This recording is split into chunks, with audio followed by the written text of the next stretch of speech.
Om Shri Gurubhyo Namaha. Harihi Om.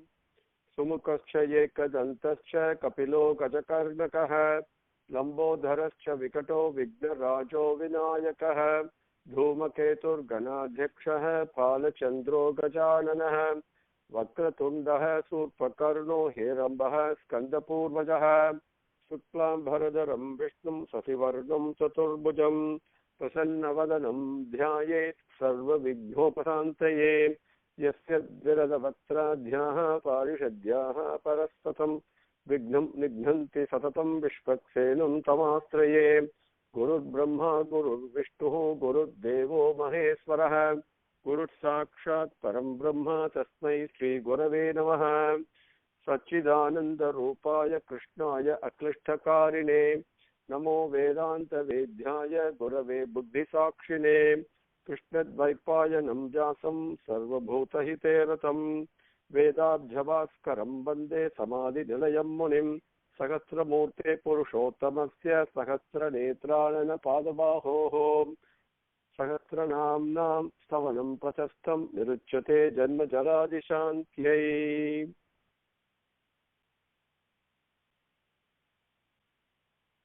Antar Bahishcha Tat Sarvam Vyapya Narayana Sthitaha. That is Shruti, that is in Narayana Suttam. You can see that. Says with all this Characharam, this Prapancham, one who has created all this and one who is present both inside and outside of it. Inside me as well as outside me. Inside of everything as well as outside of everything. Sakala Kalyana Gunangal, that means everything happens for the welfare and well-being of others. Very important. The Parasparam, that the rule that you see, very simple thing like a tree emitting oxygen and I'm emitting carbon dioxide, how both of us live together. That is the essence of Parasparam. And the one Sakala Kalyana Gunanga and Sakshi, the witness for everything that happens. Even though he doesn't do anything, but he makes everything happen. That's Sriman Narayanan. Koti Namaskarangal to him. Antar Bahishcha Kat Sarvam Vyapya Narayanaha Sthitihi. He is the only one who is present. Antar, inside, Bahihi, outside. Tat Sarvam Vyapya. All those, he is the one pervading everything. To that Narayanan Namaskaram. Now, the Namasmaranam, the efficacy, the glory, and the essentiality of Namasmaranam, that specifically we won't take up today, but the Sahasranamangal, the 1000 names that have been given to us by Vyasa Bhagavan, that is what we were covering for over the past number of sessions. And today, this Sahasranamam, just let us do a quick review and also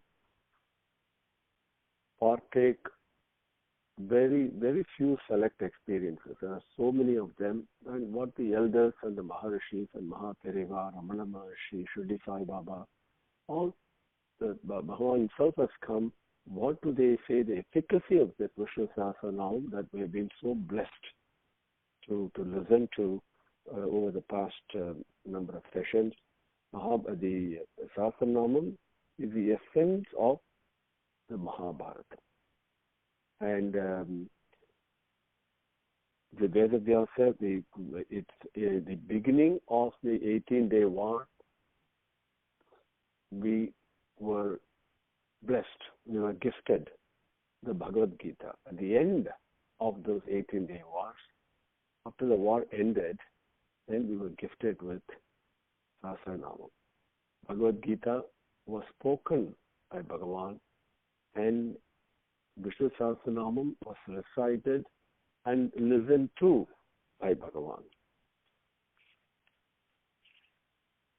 And just to remind you, the Vishnu Sahasranamam came about as a reply as an answer to the 6 questions that Yudhishthira asked Bhishmacharya after exhausting all questions in all other areas of knowledge.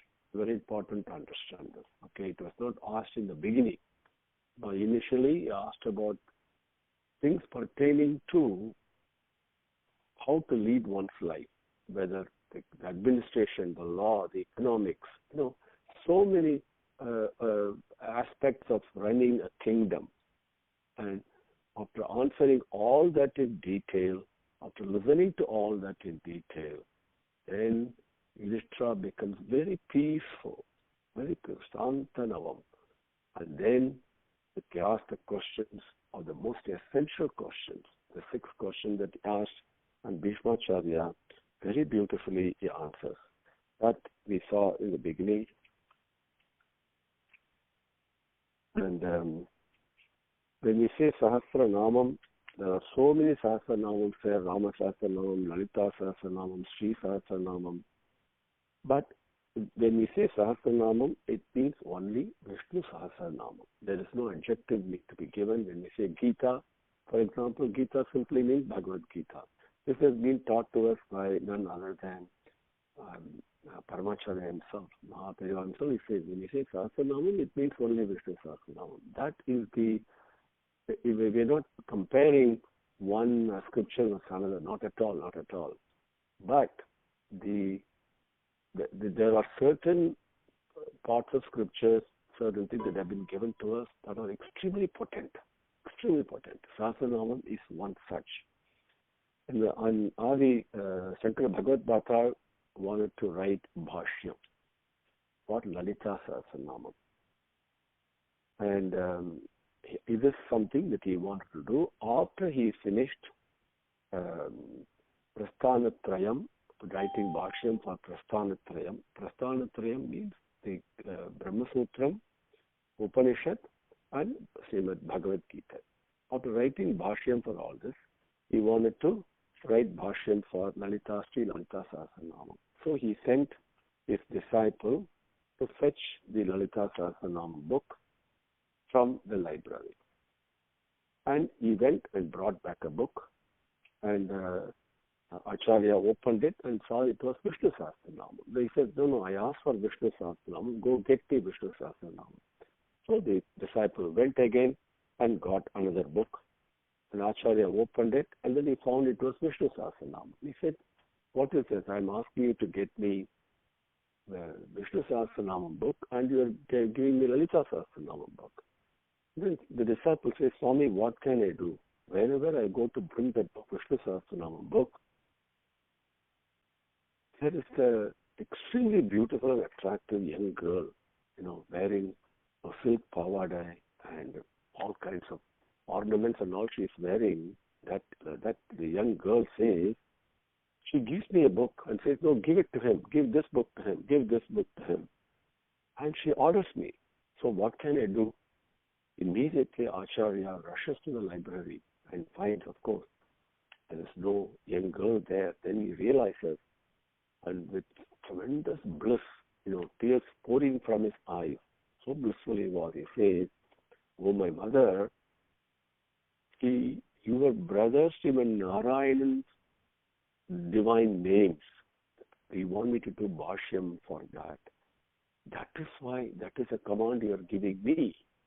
And then he wrote the Bhashyam for Vishnu Sahasranamam, a glimpse of which we got.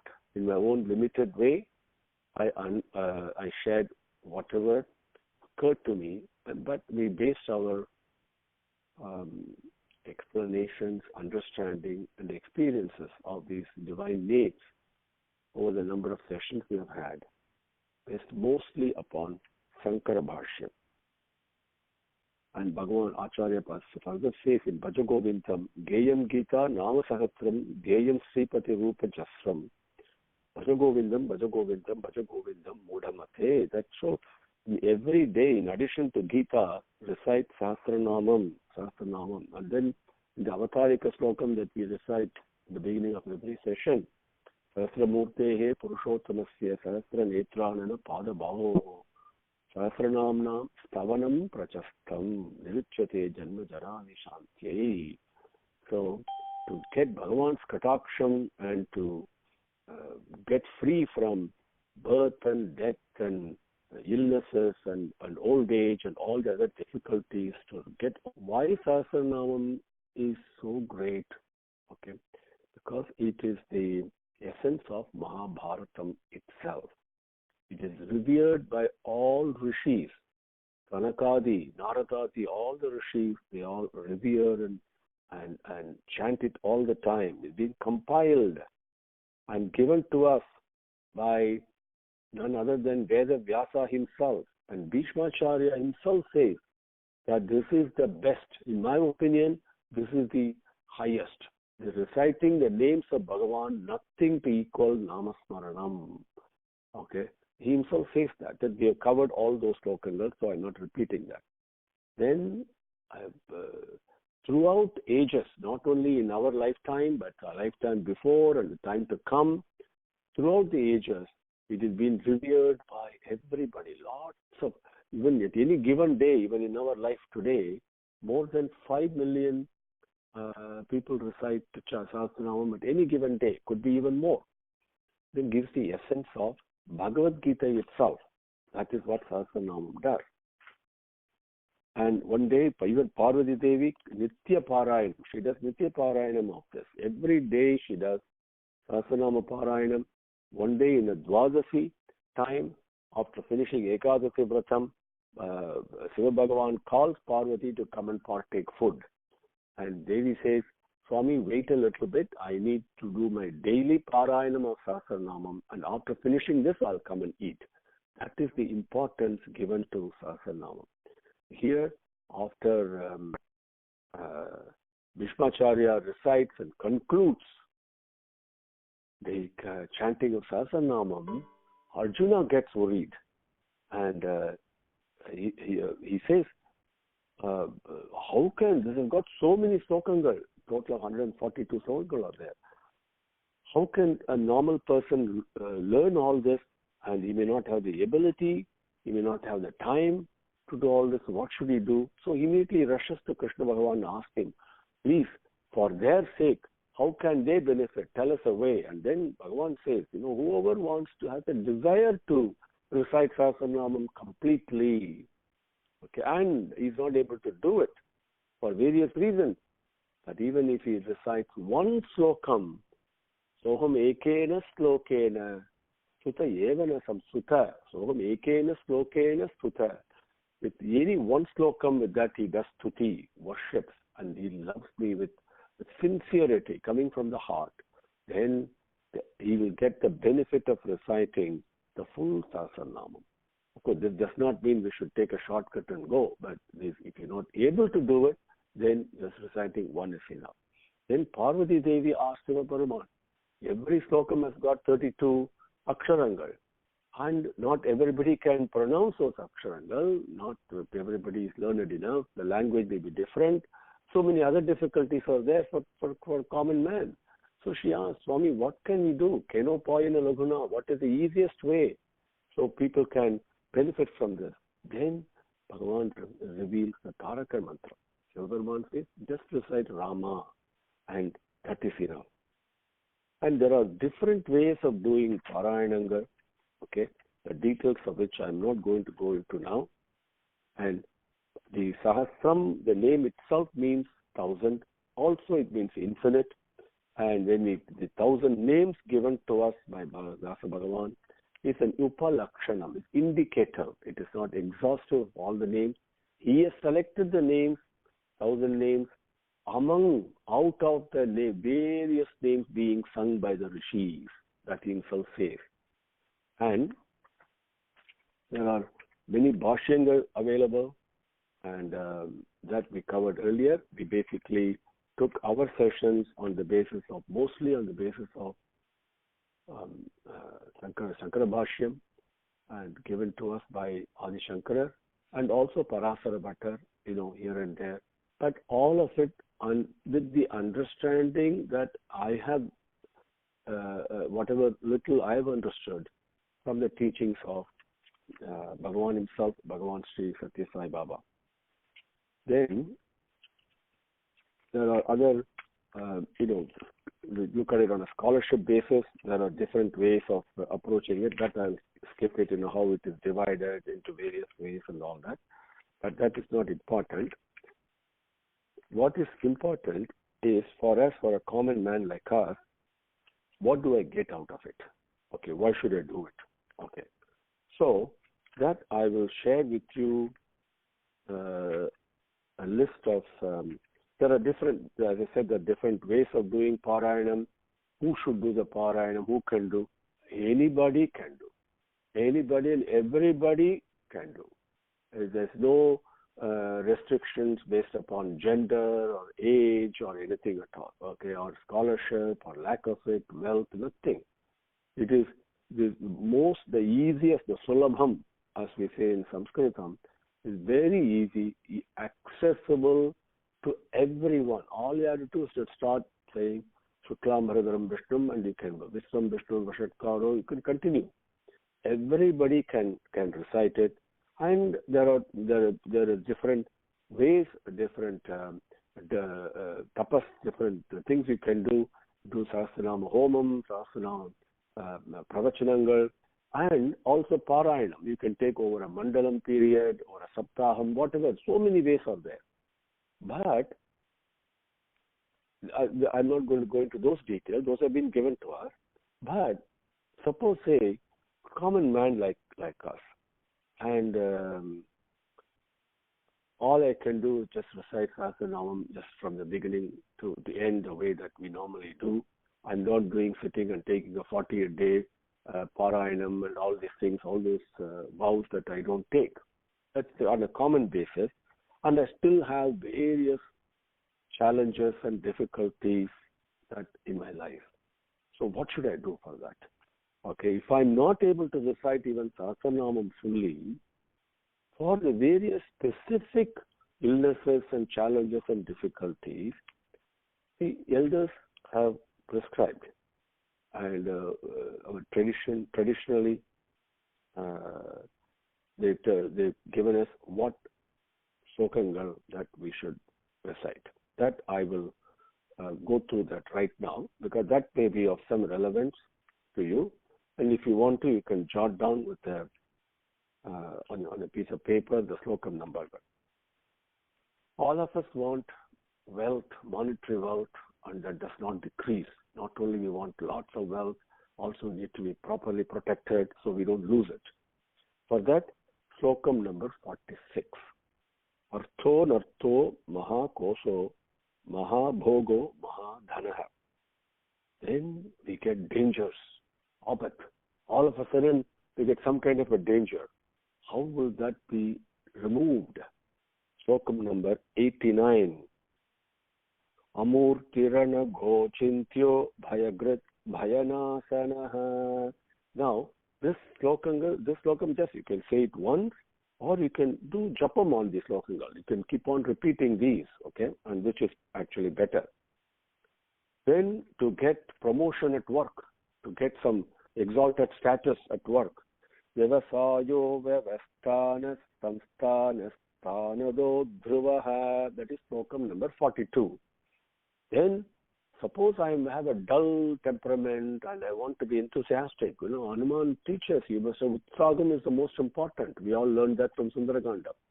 And this Utsaham, how can I get enthusiasm in life? Okay, slokam number 18. Atindrayo Mahamayo Mahotsaho Mahabalaha. Just repeat that, do japaman. That one particular slokam is enough. Then we all want to achieve different things, undertake a piece of action, and because we want that action to be properly fulfilled, right? So many desires we have to fulfill all the slokam 27. Siddhartha siddha sankalpa siddhidha siddhi sadhanaha. Then to conduct marriage in a household. Children, we have boy or a girl, son or a daughter. So naturally the parents want to get the child married when the marriageable age comes. So For that purpose, we can worship Slokam 32. Do japam on that. Kamaha kama krit kanta kama kama prada prabhu. Then, for eyesight to improve, my vision to improve, physically I'm talking about Slokam 24. Sahasramurta Visvatma Sahasrakshas Sahasrapat. Then, to overcome enemies, Slokam 88. Sulabhas Subrutas Siddhat Satrujit Satrutapanaha. Then, to have a peaceful life of Sukham, which is what we all want. That is Slokam number 56. Anando Nandano Nandat Sathya Dharma Trivikramaha. Now, to get rid of bad dreams we get, some people keep on getting bad dreams, right? And they want for that to end, Slokam number 99. Uttarano Dushkrutiha Punyo Dusvapnanasanaha. Now, all miseries, to remove all miseries in life, all difficulties in life, Slokam number 67. Bhusayo Bhushano Bhutis Asokas Sokanasanaha. Now, to get good buddhi. The good buddhi is the most important, to get good buddhi. Slokam 48. Sarvadarshi Vimuktatma Sarvajno Jnanamuttamam. Now, for all the papangal that we have accumulated, for all of them to be eradicated, to be killed and to be gone. Slokam 106. Devaki Nandana Strashtha Kshiti Sa Papanasanaha. To get good respect for the society, from everybody. Slokam 26. Satkarta Satkata Sadur Jagnur Narayano Naraha. To get Mangalam, auspiciousness in life. Number 96. Swastitas Swastikrit Swasti Swasti Bhuk Swasti Dakshinaha. Then some people may get afraid of death. Most of us probably will, I don't know. But to remove that Marana Bhayam, the fear of death, Slokam 44. Vaikunta Purusha Prana Pranada Pranava Prutuhu. To get moksham itself, Slokam 75. Sadgatis Satkrutis Satta Sadbhutis Satparayanaha. To get rid of stomach pain, Slokam 16. Rajishnur Bhojanam Bhokta Sagishnur Jagadadijaha. To get good marks in school or in college, or to become a good scholar, Slokam number 14. Vedo Veda Vidavyango Vedango Vedavid Kavihi. To remove illnesses, Slokam 73. Purna Purayita Punya Punya Kirtiranaamayaha. Punya Kirtihi Anamayaha. Anamayaha means no illnesses. Okay. So to remove Vyadis, illnesses, Slokam 73. Sukshma Buddhi, very important. Good Buddhi and Sukshma, which means extremely precise, and to be able to separate the permanent from the temporary, right? That Buddhi, that sharpness, to get that Slokam number 19. Mahabuddhir Mahaviryo Mahasaktir Mahadhyutihi. To get Kshemam. Kshemam means protection. Mangalam is auspiciousness. To get Kshemam, Slokam 64. Anivarti Navrattatma Samkshepta Kshemakrit Sivaha. So that is a quick list for you. Now, various bhaktas, and what did Sri Shirdi Baba now talks about the greatness of Vishnu Sahasranamam by presenting a copy of this book to his devotee Shama. And Shama is a rustic, does not know Sanskrit. But the Swami says, Shama, go and read this. This will do lots of good for you. And he learns, word by word, slokam by slokam, he learns. and to emphasize for the rest of us why he gave that book to Shama, and by that truth we all get a lesson. And Baba explains why this book is so important. He says, whenever I suffer intensely, okay, and he says, once I suffered very intensely, he says, my heart began to palpitate and my life was in danger. At that critical time, I hugged this book to my heart, and then Shama, and it saved me. What a relief it gave me. Hugging the book to your heart means not physical book. Yes, you can hug the physical book also to your heart. That itself will give you lots of strength. So try doing it. No, I did try it and it is very powerful. So try do that. But more importantly, hugging the book to my heart means reciting Bhagavan's Nama. He says that is so important. When you're in danger, when your heart is palpitating, when you see a situation is hopeless, so many things happen in our life. At that moment, think of Vishnu Sahasranamam and recite it. Recite one slokam, one nama, doesn't matter. Keep repeating it. And that will remove that suffering, even towards the Bhagavan himself. Okay, as an example. And then, once devotee went to Kanchi Paramacharya, Mahaperiva, and said, Swami, I've come from, I request to you, please give us a samashti prasadam. Samashti prasad. Samashti means for the welfare and well-being for the whole world, for the whole universe. Give us a prasadam for that. And immediately, but the Mahaperiva was about to leave to take up another engagement. But he stopped, he sat down, gathered everybody around, and he sat down. He sat there like, if you've seen Paramacharya, you know, like Bhagavan, Parameswar and Shiva himself, he appears. He sat there majestically, gathered everybody around, and then started reciting Shuklam Bharadaram Vishnum. He himself started, and everybody joined, and then completed that Parayanam. And then, he said, he told this devotee had come, okay, now go back to Bombay, from where he has come from. So the Samashti Prasadam is nothing but chanting Vishnu Sahasranamam. If you chant it, it benefits the whole world. That is what Paramacharya himself has demonstrated for us, has taught us. And then another time, Mahaperiva was extremely sick, dreading very high temperature, and still out of his discipline and tapas, he was doing the puja, Kamakshaman puja every day. Okay? And when Bhagavan is suffering, everybody automatically suffers. Swami, what is that? So everybody was praying all around. And with this high fever, how is he doing the puja? How can he even do? Because the body is suffering. And then Mahaperiva said, and he stopped and he asked everybody around to recite the Sahasranama. This was 2 o'clock in the afternoon. By the time 3 o'clock came, the Sahasranam chanting was going on. Mahaperiva was sweating profusely. All the fever, everything was gone.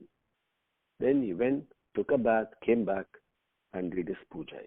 Sahasranamam removes all illnesses. We saw that in the Palashruti, right? All illnesses. There's so many instances. And in my own lineage, Agnihotram, Pattu Swamigal, even Mahaperiva himself revered so much. And they were all doing Agnihotram every day. And both Pattu Swamigal and my own Mutta, they all lived till 101 years. They did not fall sick at all throughout their lives. Right till the last moment, they were agile and moving about so beautifully.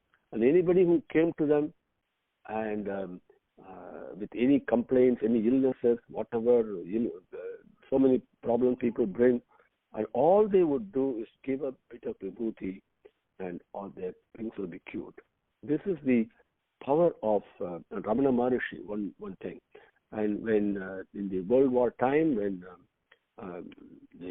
Chennai was to be, people were all moving away from Chennai because of the war situation, and Bhagavan said, just 8 people joined together, just recite Sahasranamam.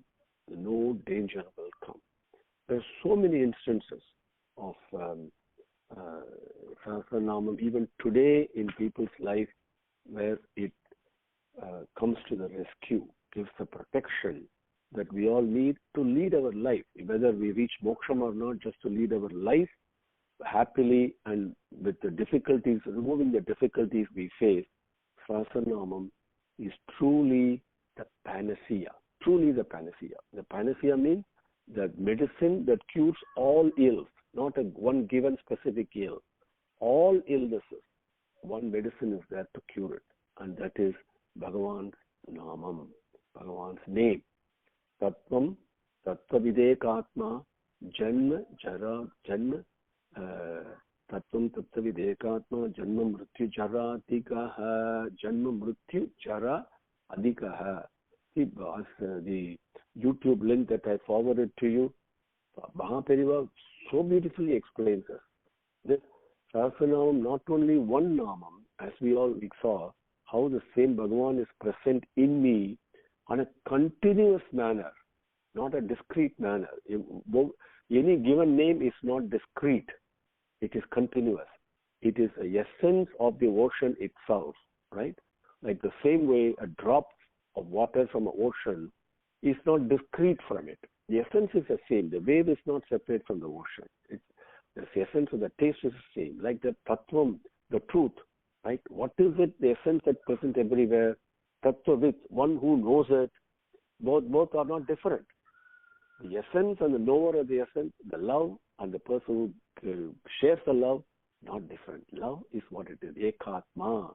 And that is janma, mrityu, jara, that is birth and death and the old age. Adikaha, it is beyond all that. It cures and goes beyond all that. It releases you from samsara bandham.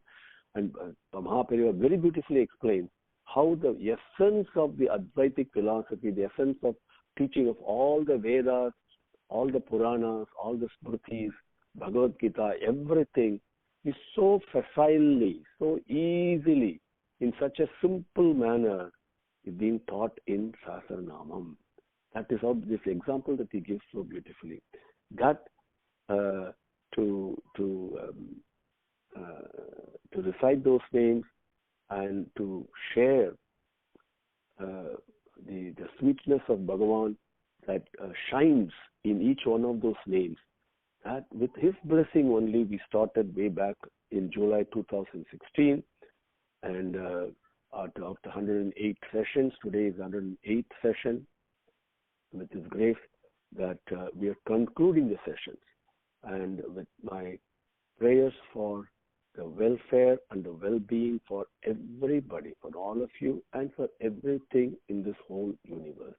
And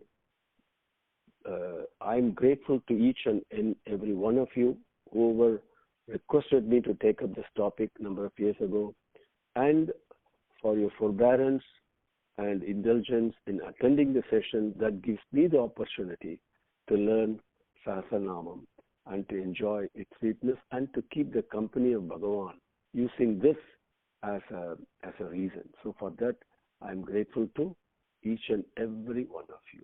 Om Sri Sai Ram. Om Samasta Lokaha Sukhino Bhavantu. Samasta Lokaha Sukhino Bhavantu. Samasta Lokaha Sukhino Bhavantu. Om Shanti Shanti Shanti. Harihi Om.